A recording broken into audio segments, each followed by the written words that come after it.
Before I begin delving into talking about the budget, there is some people that I would like to acknowledge.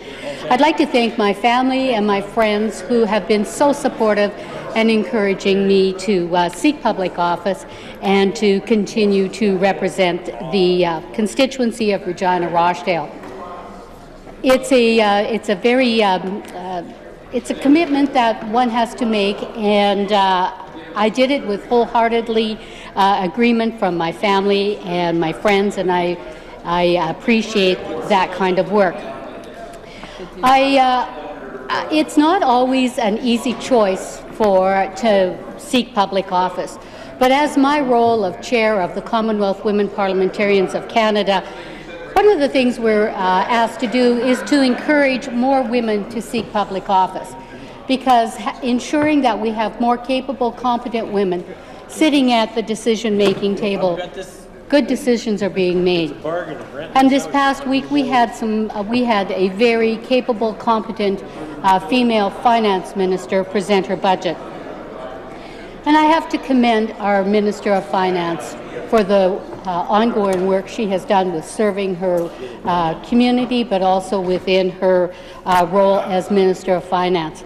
This has been very, very difficult week for the minister in regards to the tragic accident that happened in Humboldt. And yet, she persevered. She dug deep, and she brought forward a very concise and well-planned budget, and we have to thank her for it. A good friend of mine, Willard Larson, who coached many teams in the city of Regina, once said to me, "Laura, sometimes you got to play hurt." Well, that's exactly what our finance minister had to do, because she was hurting very deep inside, because these were close friends and constituents that were lost, and the whole community has been shooken. The whole province has been shooken. Our family had our own, on March the 15th, 1989, a very similar tragic accident happened for us, in that our son, with two of his friends, were on a sporting, on way to a sporting event, and were killed in a horrible accident. So this week has been just like having that Band-Aid ripped off all over again. And so I can understand and I can really sympathize with the family members whose the young boys and now a young woman have lost their life, because they will never grow old to us. They will always be our kids. And that's something we can never forget. So I am so proud and so pleased that we have such a capable finance minister who was able to dig deep, stand up in the House, and present the budget. One of the interesting things is that the opposition tweeted out on April the 10th, 2018, spending more on social services, correction, policing, justice, and healthcare does not represent investment. That's exactly, one of my colleagues just said, well, I got to say, Mr. Speaker, they are really out of touch, because what better way to spend taxpayers' money than on services for people of Saskatchewan? You know, putting forward a budget with a plan, and it's called On Track, you know, really sends a clear message. I have a quote here from the Saskatchewan Chamber of Commerce, the CEO, Steve McClellan, who sent out a quote that said, "Without a plan, getting a balanced budget would not be achievable. We are pleased that this 2018-2019 budget has a clear plan that is working towards that balanced budget." Close quote. Mr. Speaker, tough decisions had to be made. On this side of the House, we're fiscal conservatives, but we have a big heart, and committing to ensuring that people of Saskatchewan are being well served is our main objective. As a fiscal conservative, we do not go into budgeting like the Liberal Trudeau government with their sunny ways. They absolutely have no concept of ensuring that a balanced budget is in sight. In fact, when they ran in that last federal election, they promised to not balance the budget. That absolutely has long, devastating consequences for the country. We in Saskatchewan here, we have a plan. We sat down, we rolled up our sleeves and made decisions, tough decisions, but decisions based on ensuring that we get to balanced budget. Because, Mr. Speaker, we have a responsibility to not just the residents of today, but to future residents, to ensure that we have the books in order. So I must say, Mr. Speaker, we ensure that there's a plan and that we stick to it.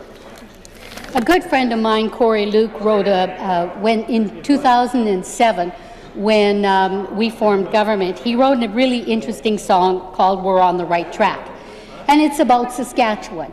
And I must say that the budget that's called "On Track" is exactly what the theme of his song is, and it's the theme of our budget, is that we are on the right track for people of Saskatchewan.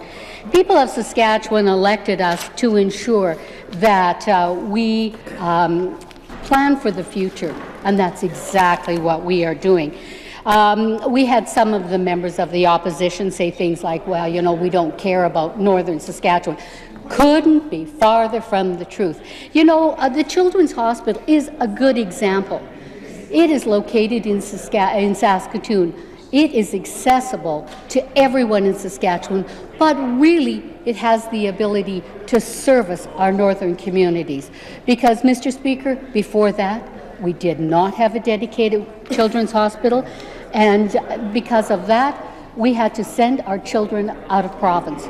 So, committing more funding to ensuring that our children's hospital will be completed on time is a commitment to everyone in Saskatchewan, to every family member, because we all have children coming up and within our family. So I commend our government for making sure that that kind of commitment is being placed.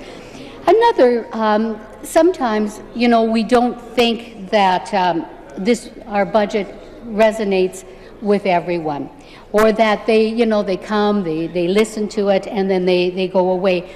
But we had the opportunity to see people who were deeply moved. The hearing loss screening program for babies born in Saskatchewan hospitals, the executive director from the hearing loss program had tears in his eyes. He had tears in his eyes because of this kind of commitment.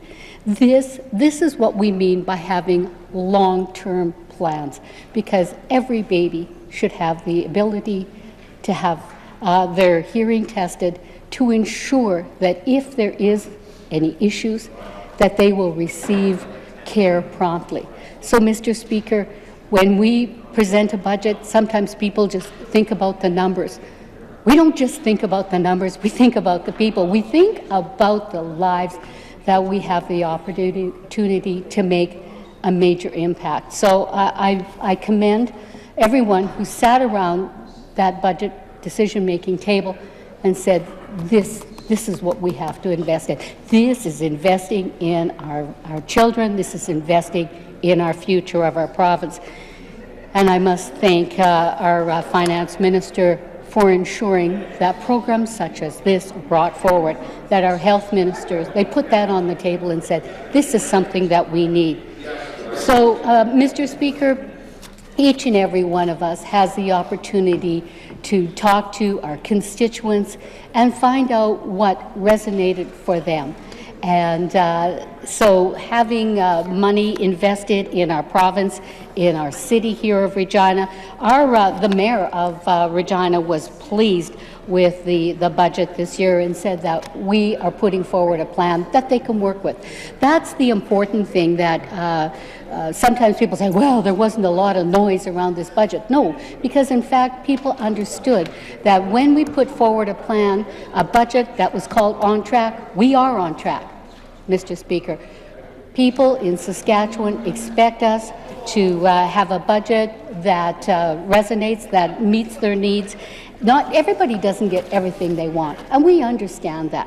But, Mr. Speaker, when we have to make the choices, we make the tough choices, but we make the right choices, because they will have lasting impact on everyone.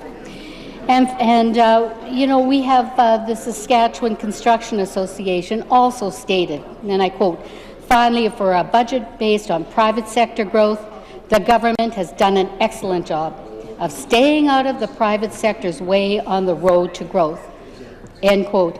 Mr. Speaker, that's exactly what we want. We want to continue to ensure that Saskatchewan grows, because it is through growth that we have for everyone to be able to ensure that we have a good quality of life. So, Mr. Speaker, as I said, our government is in touch with people. We humbly asked for their support.